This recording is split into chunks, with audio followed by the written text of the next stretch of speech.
This week on Hermitcraft. Oh no! Is it destroyed? What? Welcome to the Hermitcraft RECAP. My name is Pixelriffs, our writer is LoyXP, and the entire server has stolen fizzy lifting drinks at this point. Does this mean we all lose? To recap, the occasional levitating blocks went into overdrive, TangoTek landed on the moon, EvilXisuma bailed on the server, and Docm and Rendog have escalated their cult to murder cult. All this in more detail coming right up on this week's episode of the Hermitcraft Recap. Starting with the biggest storyline finale yet, Zedaph's people testing fun. You see, throughout the season, Zedaph has been locking up hermits one after another in his jigsaw chamber to pick at their brains and see what makes them tick. And though a more skilled psychiatrist could probably come to a conclusion just from the questions he asked of the others, Vintage Beef, TangoTek, Mumbo Jumbo, and BOO decided to go for a more direct approach. The four of them lock up Zed in his own laboratory and give him a full personality evaluation, complete with BOO torture test and a high-fiving and armor stand bit. A juvenile berry bush, and I would... Hi Zedaph, how are you today? Hello! And I would right-click, and then nothing happens. Nothing is happening. There we go, with a delayed reaction. Vintage Beef gets more than he bargained for out of the testing because a declaration of love was not on his clipboard checklist. Beef, I love you. Aw. Just like a potato still loves the nature of the world. You buying this? Please incorporate the bucket of Stop cotton in some looking at way. us. Thank you. But at least he fared better than BOO, whose interactions with Zedaph kinda blew up in his face. Probably, yeah. Oh! Wow! In a week where the moon is now actively bullying people, even the man in the moon has started to feel the effects. B-Dubs gets a little floaty on his way to Grian's Midnight Alley to do a redstone-based interior, but when Scar interrupts him for just a little bit of ritual sacrifice, Hey! Sweet moon! Hey! Go away, moon! Scar! he comes face to face with something he'd previously bed-spammed into non-existence. Yeah, I didn't know about this! Yeah, it's my theory. It's my theory that you stole the moon's child, and now the moon's coming to get it. It's That's why I possible. sacrificed you in the altar of the moon. You think that'll fix it? I think we should do it again. Under the safety of an artificial night sky which isn't trying to collide with him, B-Dubs finishes transforming the interior of one of Grian's storefronts into a quirky potion ingredients shop which only sometimes explodes. We have all the TNT in there, and by all, I mean 32. Are you okay? Yes, just redstoning. It's not the only explosive shop he's responsible for this season, a fact which Etho is pretty happy about when he finally picks up B-Dubs' invoice for the sugarcane farm. The only terms were that he shop at the Big Eyes shopping district, which turns out to have shops tailor-made for him. Check this out. Do you think that's like an ethos-specific shop, or do you think it's just like, he hands me the paycheck, and I look at him and I'm like, Iskiel, it's not enough. You need to make more money. It's one of the things we fight about all the time, actually. Etho needs all that TNT for a tree farm, because if the moon's going to start flinging blocks around, then so should he. The rest of his time is spent adapting to Iskal's style of terraforming at the Savannah Plateau, setting up an unusually theatrical honey farm, and finally completing Doc M's painful task of eating 1,000 spider eyes. Officially eaten. The contract is paid off. No more spider helmets. It's gone. Even hotter Big Eyes lore drops when we find out they have a distribution point in space. Having last week taken off on a rocket with a mission to TNT blast the moon away from the ground, TangoTek has encountered a minor issue in flight. You know, the whole horses can't fly rockets problem. Luckily, a Parson gas outlet was right there to provide spare parts, along with a complimentary Keralis.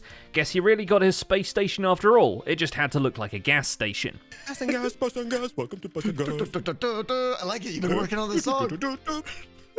Well, it's not much to do out in space now, is there? Anyhow, then there's an asteroids section, and then Grumbot shows up. Fit that into your Hermatrix theory corkboard. Through intense gaming skills, Tango finally makes it to the moon and saddles his space horse to embark on the mission. And then the episode ends, so tune in next time for the adventures of TangoTek the Space Cowboy. Man, I knew Netflix was weird about adapting anime, but this is completely out of left field. In other TNT Blast the Moon Away news, we see last week's attempts to explodify the world in order to create some lateral thrust from the perspective of Joe Hills, which means we get a front row seat to the TNT exploding because he falls in the ravine right before it's set off. 3, 2, 1. Oh no! I'll be okay. No. I'm Are you okay. good? I'm okay. I pearled out right before it blew up. Somehow surviving this ordeal, to the mutual surprise of Zombie Cleo, Cubfan, and the audience, Joe is mid-outro when Rendog and Docm appear out of nowhere, cover him in cobwebs, and axe murder him in broad moonlight. Very broad moonlight. Not loving this. His name is. Okay. Well, that's what I get for trying to check on things.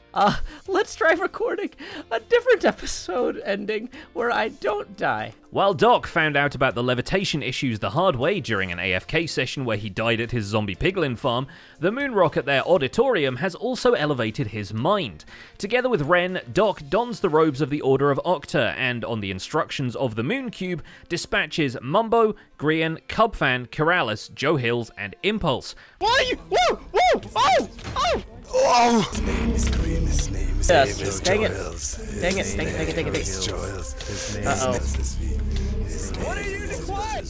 He only has a few moments rest to contemplate the gravity of what he's done before the Moonrock tells them to kill each other, and arranging the heads in whatever way they saw fit, Ren and Doc are granted another book with some mysterious netcode. All of this for that. I'm disappointed. Oh God. What is that's just nonsense. Oh This God. is absolute nonsense. Still attempting to appease the moon, Doc returns to the scene of his original crime against nature, the regenerated 8-spawner chunk, and time-lapse builds a giant robotic mantis whose role seems to be detaching the chunk from the Earth itself. But maybe he didn't need to, because the moon seems to be doing that for them at this point, and running out of options, Doc assembles the seemingly nonsensical altar design the latest mystery book directed them to. Cubfan brings a closer look at just how the levitation effect has been escalating with time. His measuring machine tells exact data on the topic in the interpretive medium of wheat seeds. But now that rocketing the Earth out of the collision course didn't help, Cub decides to meet the planetoid halfway, and a rocket jumps a cow against it. Hooray! All right. Do we see a cow anywhere up here? Let's actually, Oh! Oh, let's go! Yes! That's amazing! Now, the exact idea here is that recreating the cow that jumped over the moon nursery rhyme will somehow convince whoever is behind the whole ordeal to maybe cut it out. So the cow is jumped, the spoon is dished, and good times were had by all. Cub then joins the Mooners cult because you might as well at this point. Alright, so no sleeping. Though while he works on finally decorating the dripstone farm he had for literally the entire season, the sleep deprivation really gets to him, and surrounded by blocks actively leaving the season, Cub figures out that the entire thing has long been prophesized by the default burning skull painting available in Minecraft.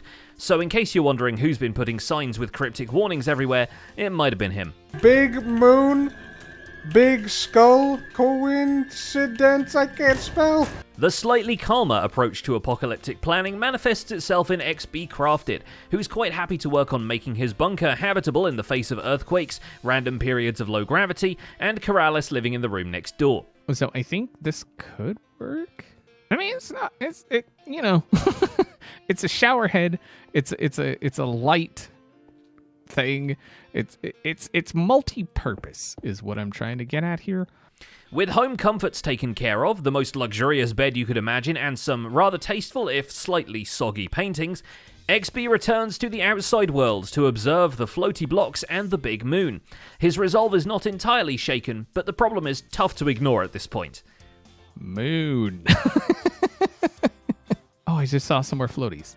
There were some more floaty blocks out there. I seen them. With the threat growing ever larger, False Symmetry leaves the comfort of her bunker, if only to stop rubbing the top of her head against the ceiling every 5 minutes.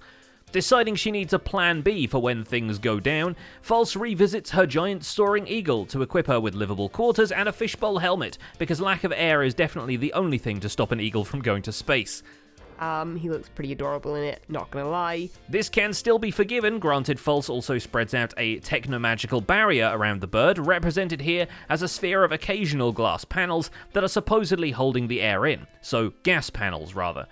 But then the houses on the eagle's back are made out of adorable oversized mushrooms, meaning that not only is this now the elusive shroom eagle, but also that the air in the enclosure will be filled with spores in no time. You gotta be quiet, okay? Don't tell Jem that I've got a backup plan, okay? Just pretend it's fine. Worried about being down here for 100 years by herself. I mean, she's with Stress. She's here, right? Right, Stress? Still there? Yeah, she's still there. Whoa.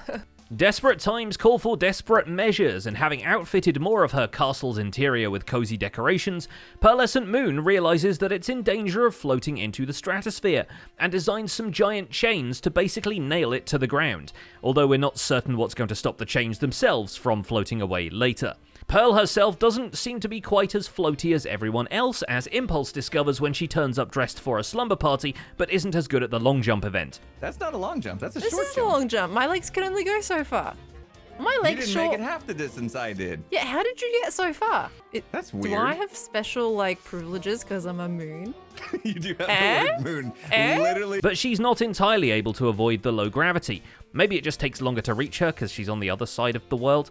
And she figures her menagerie of animals might be at risk too, so she brings them all inside the ark of the castle, where they can bounce harmlessly off the ceiling. Hi, little buddy. Do you like this room? Yeah, I think you like this room. In perhaps the most reasonable reaction to the impending doom, EvilXisuma chooses to leave the server with all of his diamonds. With the funds rapidly transforming Derpcoin into a fiat currency, the Derpcoin blocks at Octagon and presumably across the server fade into regular wood planks.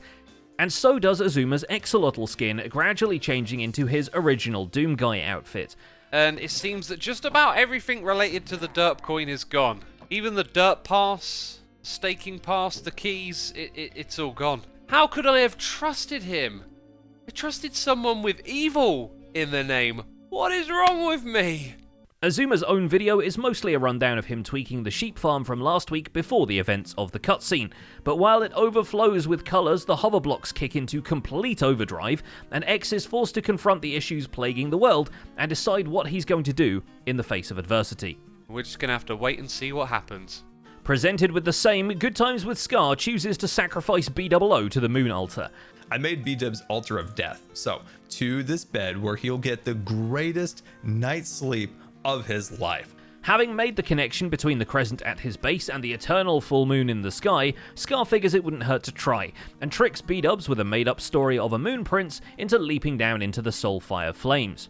Sweet, beautiful moon, I call upon you as I have burnt the thief, the man who stole your child. Now, if the evil chanting wasn't a tip-off, Scar is real into dark magic lately, as demonstrated by the shady alley of his own Scar builds inside Grian's Midnight Magic Promenade. He's finished his own ground store as well, you'll be happy to know. But Grian is especially happy with the witchy stuff, seeing as how he himself is an agent of chaos.